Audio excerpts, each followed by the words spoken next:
Hey everybody, Stu Smith and Jeff Nichols here with another Tactical Fitness Report. And today we are going to try to attempt to discuss meditation and exactly what that looks like. And neither one of us are big into, doing the, hands like this and saying om and, it's not that type of meditation. We're talking about ways that you can de-stress and focus on what's going on inside you and not, and just turn off what's going on outside of you. And I think that's probably one of the best ways that I have learned to describe what meditation really is. And I remember doing it a few times, the traditional way, and I realized that I actually do this in other forms. And I think you and I were just discussing all the different types of forms that we've done this in. And we're going to share those with you today, like all the different ways to kind of help you unwind, de-stress, and, take some of the benefits of meditation. So first of all, let's discuss those. Why do people need to meditate, and what are some of the benefits of it? Yeah, for me, again, speaking for myself, like in learning what meditation is and how to apply it for me and whatnot, like for me, the usefulness of meditation, or my why, is that it sounded strange to me for a long time, but understanding that to actually allot time for yourself to do nothing but just reorganize your day, or reorganize your thoughts, or reprioritize what your emotions are feeling. Like, what I mean is, like, I get up this morning, I meditate every morning. I'm actually more on the traditional side. I've gotten used to being very quiet and traditional, sitting outside in that complete silence. I like that a lot, but that's not how it started. And the reason why I do that is because, I have a lot of things I want to accomplish today, right? Little things. And those tend to give me a lot of anxiety, because it's like, I'll start 5 things, but I'll have 5 things unfinished. Sure. Right. And so for me, meditation is a way for me to attach my daily goal to how I'm feeling. It's like, okay, I'm sitting there. I'm like, okay, I'm going to allot time today between 10 and 3. That's what all I'm going to work. And I got 6 things I want to get done. I got to take something to an embroidery shop. This is just how I have this moment to myself. I plant a seed. This is what I want to focus on today. These things, it might be compassion. It might just be prioritizing my day, but it gives me a minute. It's like a brief. I'm giving myself my own little personal emotional brief for the day. There you go. That's a good way to think of it. It's like, because you're going to go on a mission. It's like, hey, here's the objective, guys. It's a big objective, but we're organizing this big objective. My day is the objective. So I want to organize my day and go, okay, I'm going to bust my ass until a certain point, and I'm going to focus on doing that. But when I'm done with it, I'm done. Yeah. That's what meditation, I know it's kind of vague, but meditation gives me the necessary time to focus on me. It's like, oh, it's not selfish. Like, no, I'm allotting time for me to decide how my day feels, what my feelings are attached to that. And it's not like I'm not beating myself up. I'm just scanning what my day looks like and go, okay, I get these emails done and these. Okay, which one's easiest? That one. Do that one next. And I just reorganize my day. Once I get done with that, now what that actually does, it eliminates me during the day going, oh my God, what am I going to do? What am I going to do? Yeah. Organize it, think about it, and then I put it out and go, okay, I've got plenty of time to do nothing. For the next 15 minutes, nothing. Just let thoughts come and go, address them, and push them away. Right? That's it. That's how I meditate. That's a good one. You got to think of it too as, throughout the rest of your day, you are going to be really focused on having some form of external awareness.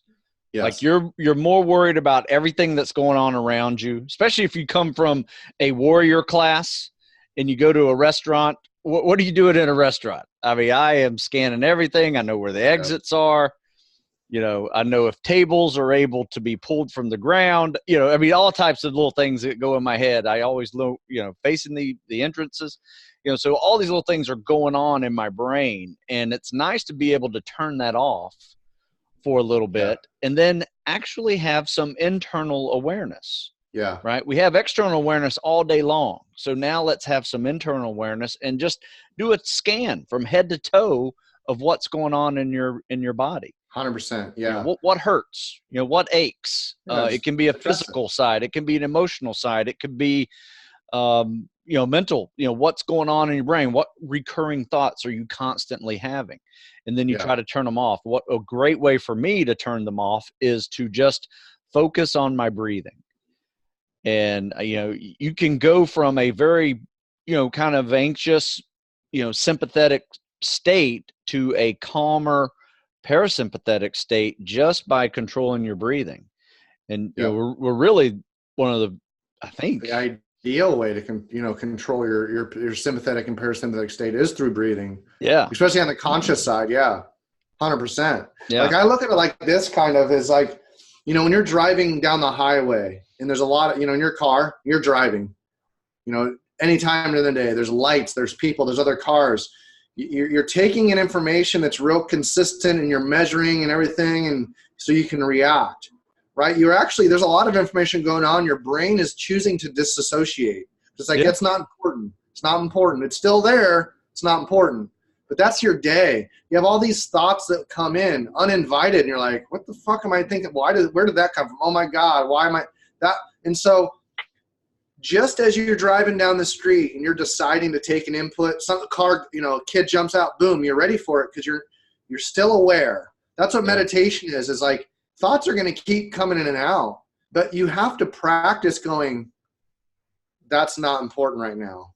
I'll be back to you. Like, oh, I need to address this emotion because this thought is giving me a feeling. I need to address it before it takes over me. And then a thought comes in, you go, that's not important. That's not important. And so practicing being able to actually consciously decide the level of importance of something that's coming in your life, in your vision, in your daily activity, just like you drive. Yeah. And we get, you know, so again, that warrior class, we get so good at doing, we take on more shit than we need to. And so learning how to filter it for me, again, that's the other side of meditation for me. It's a moment for me to filter through stuff and be okay with it, right? It's not a place to create more anxiety. No. And that's what we'll get into. So really you're like, okay, this is crazy. This is good. This doesn't make sense, which is why Stu and I are going to go into ways now of going, okay, if you're not into the whole yet the traditional sense of meditation, what it means, he and I are going to now talk about things that really are an equivalent meditative state from our experience. So you guys can go, oh, I had no idea that putting my headphones on and when I'd mow the lawn, I felt good. And I just thought it was just something I did. But you think about when you're mowing the lawn, you're in your own thoughts. Yeah. That's where I literally came up with my business model for this entire Performance First thing was mowing the yard. Yeah. Literally, you know, so that's one of my first examples is I like to get myself situated on the lawnmower because I know I'm going to be pushing that thing for over an hour. Yep. I get everything set up, make sure all the gas is where it needs to be. I get my headphones on, I put my sunblock on, I put the weight vest on that you gave me. Yeah. Right. And I'm like, okay, I'm going to walk my yard. I'm going to mow my yard. I'm going to plant a seed of conscious sort of, these ideas that are very pleasant or some problems I want to work through. And that's when I mow. And like, before you know it, you know, after about 10 minutes in, I got the vest on, I've got my pace down, I've got my order, my heart rate. Actually, I've done it with heart rate before. And I'm like, sure.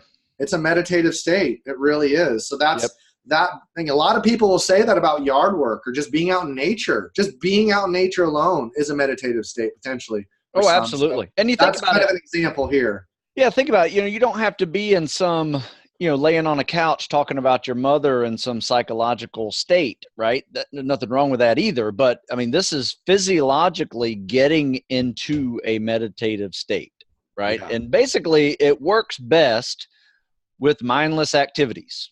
Yeah. Right? You know, things that you're just, you know, highly repetitive, walking back and forth in the yard. You know, you can bow and arrow. Yeah. I mean, doing, you know, swimming laps in a pool. That's probably one of my favorites. Again, that's 100%. I agree. Yeah, I'm in the zone. There's nothing going around me. I can't hear anything. If it was, it's just my little quiet time, get 20, 30 minutes of, just me and my thoughts. And like a predictable, like Stu did this morning with his group and it can be really, it just needs to be scaled so it can be done with consistent repetition. Create a nice little circuit, whatever that means. It could be a variety of anaerobic, aerobic. It could be a skill circuit. But it's not that it's mundane, but it's difficult enough, or it creates enough focus that you have to focus. Yeah. Right? You're doing these physical things, like just enough. So, but you're not going to be in a physical meditative state when you're learning something new. No. What I'm saying, like swimming is a great example if you're a competent swimmer, because you can fall into that rhythm and your heart rate will fall into a natural rhythm. And the water is certainly helpful. Oh, yeah. So swimming is, circuit training in a weight room. Yep. As long as that weight is nice and moderate, you're able to rotate from exercise to exercise. Maybe you have your favorite music on. House cleaning. So house cleaning for some could be a meditative state. Yeah. Like some people just driving in a car, listening to a podcast, like if you really like driving, and some people do, like my father drove semi for 38 years. He was stuck in his head an awful lot. Yeah. He was such a great communicator and a good listener, but no wonder why. Yeah, that's really good. Yeah. Driving is one of those things that if you're on a nice long drive, usually interstate driving for me is when I can actually consider, putting my mind into other projects. Yeah, long straightaways and crazy traffic. I'm just like, no, there's no. Yeah, I'm at a very sympathetic state driving around. Yeah, we're not talking about like LA or Virginia Beach traffic or Baltimore traffic. That's not what we're talking. Right.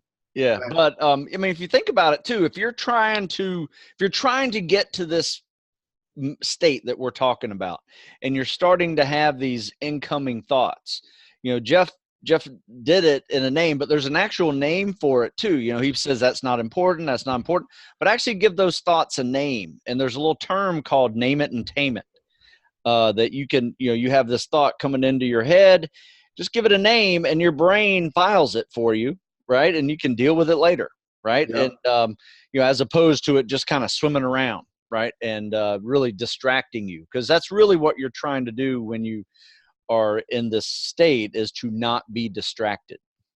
Yeah. Right. I heard of who I just literally read about what you just said. It was listening to a psychologist who was on a Power Athlete radio, and she was talking about that. Like she literally would give it a name, like anxiety. Like yep. She goes, in my stomach, what am I feeling? Is that sadness? Is that fear? I'm feeling anxiety. Anxiety, I'm going to name John. Yes. Feel John come in and go, John, you're not welcome in this house. Leave. Give it a name. Because that's what your brain is trying to do. Your brain is trying to categorize these incoming thoughts. And it is at best when you can, consciously give that a name. Otherwise, it's going to be spinning around your head. It can be spinning around your head for years, right? Yeah. You think you're going crazy because you're having all these flashbacks, but you're not crazy. Your brain's just trying to categorize what it just saw. Yeah. And, what you are trying to deal with it. And it's usually related to some sort of stress. It could be a life and death situation stress, which you can keep re-seeing, or it can be just a stress at the end of the month. You can't pay your bills. Stress is stress, right? And it's usually in those, obtrusive thoughts that are best named. If you can give it a name, you can, like I said, name it and tame it. It's a really cool skill. You do some searching on it, and there's actually scientific proof that it works. They did functional MRIs on people's brains and actually saw the brain calm down, right? Instead of all that glycogen firing around, moving around whenever it sees a disturbing image, it actually gave those names, a name to those images, and you could just see the brain calm down right there while the guy was thinking about it. He was getting MRI done. Really cool science. Yeah, it's funny you mentioned. So this book right here, Getting Real, it was recommended to me by one of the psychologists, the treatment I went through Mexico, and that's what this book is relevant. It's like it's a further sort of expounding upon the idea of, like Jordan Peterson, one of his rules for life is to be precise with your verbiage. right? And I think that's what meditation is for your brain. It's you're trying to be authentic with your thoughts. And a lot of times what happens with adults with high stress, or we let stress compound, a very similar thing happens with adults that happens with children when they're learning how to deal with their feelings. Like a kid that's learning how to decipher between like what's sadness, anger, frustration, a lot of those just come out in one way from a child. It might be crying. It might be a tantrum. But they're having a hard time saying, all right, buddy, are you sad? Are you angry? Are you lonely? What are you? What do you like? Feel it. Think about it. Like that. Then you go, oh, I'm lonely, but I'm expressing my loneliness with anger. And they go, okay, well, we got to figure out how to address your loneliness. Do I need to play with you? Do we need to go do this? Let's go to the bounce house. Let's go for a walk. Or just need time spent. And that's what happens to adults. It happened to me a lot. It was like, I get so fucking agitated. I'm like, I'm fucking mad. I'm like, but really, I'm not mad. I'm alone and I'm sad. Or it's like, I'm frustrated from this. And it comes out as anger. And so just even meditating, and even if you have agitation, being able to just stop and go, why am I agitated? Yes. I'm just sad. Once again, my mom and dad are sick. Yeah. That is what we're talking about. It's not like, well, get rid of the feelings. No. Yeah. Just identify them what they truly are. And then you can go, that guy's always a pain in my ass. And I've been calling him angry, and it's just sadness. Yeah. Just perfect. It's really internal awareness and naming what is going on. Right. Being aware, like you really aware what your feelings are. Like internal awareness and being able to name those things that's happening. So like I said, I think those two will allow you to get into that meditative state that is, once again, parasympathetic, which means you are slowing your brain down, you're relaxing, you're actually hormones change in your body, and instead of being, souped up on adrenaline and cortisol, you actually calm down and get the more relaxing hormones for you. And, I know we did one on sleep recently. This type of process is great before you go to sleep. Yep. The process leading up to it is a way to go, all right, deal with it, put it away so it's not invading my space when I'm trying to sleep. Yeah. Yeah. One thing I do when I'm constantly having those thoughts, especially if it's before bed, is I go to bed, I make a big list of all those thoughts that are coming in, because usually it's like to-do list for tomorrow, right? Yeah, the anxiety comes because you don't want to forget. Right. Like that's where my anxiety used to come from, is like, fuck, I know these need to get done. And at the end of the next day, I'd be like, damn, I forgot that one thing. Yeah, make a list. That's where I started getting anxiety from that.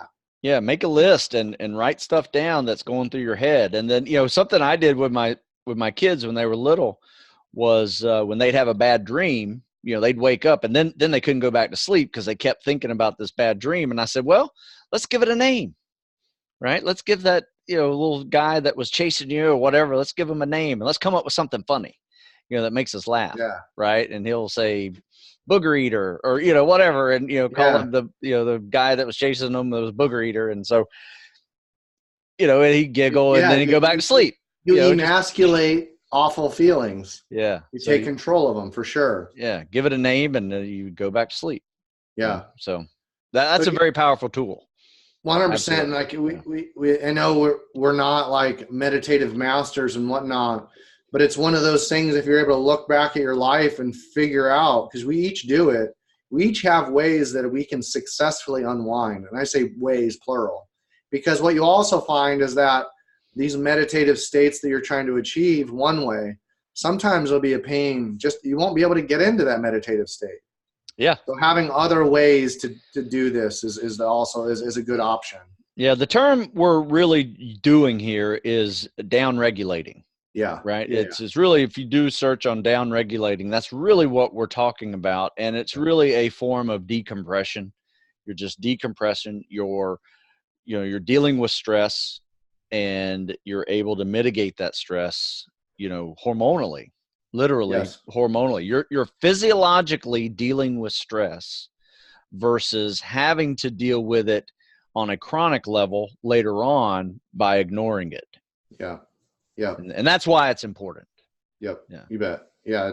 It's overlooked often because it's misunderstood, because it's kind of been packaged in this very, very traditional box of quiet sitting, and you do it for hours and you can control and that's the perfect, if this is a perfect example, is like we talk about weight training or sport, we look at outliers, right? And in guilty, it's like when I started learning about meditation, I thought that like as people were saying, you should try and do it. All I was thinking was a stereotypical, Wim Hof or the monk sitting in the Himalayas with no clothes on, melting snow around them. Like, oh my God, that's meditation. Right. Ever achieve that? Right. No, it's the same sort of context of like, well, Stu and I are at a certain state of our coaching life. Like we've accrued a lot of information and knowledge at this point, right? We're not expecting anyone to have this much experience and knowledge of training after Stu and I have been doing it for almost 20 years. Yeah. Same with like a Tibetan monk who's been practicing meditation for 20 years. Right. And now they can do these amazing physiological changes just off of putting themselves into that state. Now, all we're trying to do is go, okay, that is an extreme that has its own set of benefits. Don't overlook the extreme amount of benefits just by basically understanding and achieving some of these surface level meditative states. Yeah. Your body will get into it, right? Mm-hmm. It just takes a little bit of practice and a little bit of faith in something you know very little about, right? That's what it is, faith. You just make a bit of a leap, because it's like these millions of people that meditate on a daily basis that do, hey, here's all the benefits I've had. That's not a coincidence, right? No. I went without meditation for 39 years of my life, really formally. And I will say it's one of two things in my life right now that will be a mainstay in my life from here on out. I enjoy it. Yeah. It's the way I've learned to shut my brain off. It's nice. It's nice to, like I said, and deal with what's going on inside. I look forward to those mindless activities in the yard, raking leaves, mowing the grass. Yeah. Mother's Day. This Mother's Day, I'm buying a bunch of lilies and plants with my girlfriend, and we're going to turn the back porch into a like a greenhouse. Nice. So yeah, like I said, there's something to be said about grounding yourself and being in touch with, like, it's a little bit hairy-fairy, and I never thought I'd really be talking about this sort of stuff, but it's nice to just disassociate from electronics in the modern world. As much as I love it, oh, you got to turn it off. To come back to like getting your hands in the dirt and being a part of that is also, that's my meditation as well. You just said a great word there, dissociation. That's really what you're doing. You're dissociating from the outside distractions that are preventing you from dealing with what's going on inside. But here's the deal. If you can get good at dissociating, that's going to help you later in life when you are going through selection programs. 100%. Because there are going to be moments when you're just sitting in the surf zone like this, freezing your ass off. And it is very healthy to be thinking, what am I going to be doing in about half an hour? I think I'm going to take a nice warm shower. Yeah. Think about all these different things that you're going to be doing, and you can eat up a lot of time in your head when you're sitting around doing nothing but just kind of in pain. And you kind of dissociate from that pain, and it makes it less. It really does work. And that's why we're saying, it's like, here's the difference too. Imagine, your 18-year-old person, same person that goes into the military, and that same person spends 2 years training methodically for the same thing. Now, on surface level, you're going to say, yeah, of course they have a better chance. They've been physically training more for 2 years. No. They have a better chance of getting through BUDS or whatever selection course after that 2 years of training, not only because they're better, probably physically trained, but because of the process of the training itself, what it forces a mindset to do with that rigorous training over time can never be replaced with, I'll never quit. Right, yeah. Or motivational posters. The never quit comes from practicing never quitting. Yes. Right? It's not just something you decide. Yes. You can, the people like Stu and I and others that made that decision, it's because we spent years practicing it. I'm not even talking just meditation. I am talking meditation. I'm talking about those mental states that you have to endure every single day, whether you're running, swimming, calisthenics, whatever it may be. That's a meditative state as well. And that's why we're saying, get involved, enjoy the training, dive in, train for a couple years. You will have achieved not only a physical acquisition of better performance, but a real state of meditative, like subconscious, that you're going to be able to tap into. Yeah. Yeah, absolutely. That's a good one. So I like the idea. I mean, we were kind of hemming and hawing about whether or not we were going to do this one, because it was a little bit too probably left of either one of us. But Right. I will say that it's something we do. It's something that we like to do. And whether you do it sitting, I tend to like mine laying down. Yeah. So what I do is I lay down on the floor with my feet on the couch. So I'm kind of like my feet's elevated. I just lay there, my palms up towards the sky, and I just focus on my breathing. I just do some box breathing, which is just 4 seconds inhale, 4-second hold, 4-second exhale, 4-second hold. And just make a little box, 4 seconds, 4 seconds, 4 seconds. And next thing I know, I just focus on that breathing, right? And that's all I'm thinking about. And if you have a hard time focusing, try to focus on your inhales and exhales, and you see the air coming in and out your lungs, right? Yeah. You just think about it like that deep, and eventually you will quit thinking about everything else because you're just focused on the breathing. And I swear, 15 minutes of that makes a big difference. You bet. Big difference. And it's very similar to what I know I've mentioned this before, but Bruce Lee, the way that he learned how to meditate, the way that he described the way he meditated, learned was he, coming from where he came from, there were steam rooms very prevalent in that part of the Orient at the time, right? And they're all over. It's, he would learn to do that in very humid, steamed environments, so he could actually see the air, so to speak, move in and out. That's kind of cool. Because it's trying to put a physical component to something you can visualize. Like this morning, my visualization this morning was, imagine like essentially the top of your head, you have a reservoir, and you fill that reservoir with basically hot wax, but it's light, and it fills you up from the toes to the head. And as it fills up, everything that it touches, that's what you're aware of. You're going, what's my stress level? How am I feeling? And as it goes over you, it gives you something visibly that's filling up. Because we have we can imagine a pitcher filling up with water nice and slow. It's the same idea. And that was my visualization this morning. But it doesn't matter what you use. That's cool. But you'll be able to take something that you can go, man, this mind thing is crazy. But if you can wrap it around something that you can actually visualize, don't think that takes away from meditation. That is meditation. Right? Don't think that you have to be completely clear-minded and there's no thought. No. You'll never stop them. Just let thoughts come in and go, what is that here for? No, don't need it. Give it a name and send it off. Push it away. Or if you're like, ooh, I like this. This is a great, you think of your mother, daughter, sister, friends, family, and it's wrapped in gratitude. Look at it and go, man, I am grateful for that. And then go, I'm going to hold on to this one. Categorize it somewhere else. Yeah. And so every thought that comes in has a name and has a feeling to it. So give it a name and give it a feeling and put it away. If you don't want it, throw it away. Tell it, go get the fuck out of my life. I release you. Like whatever you want to say to it, I love it. You are your own little exorcism. Yeah. Each day. That's what you are.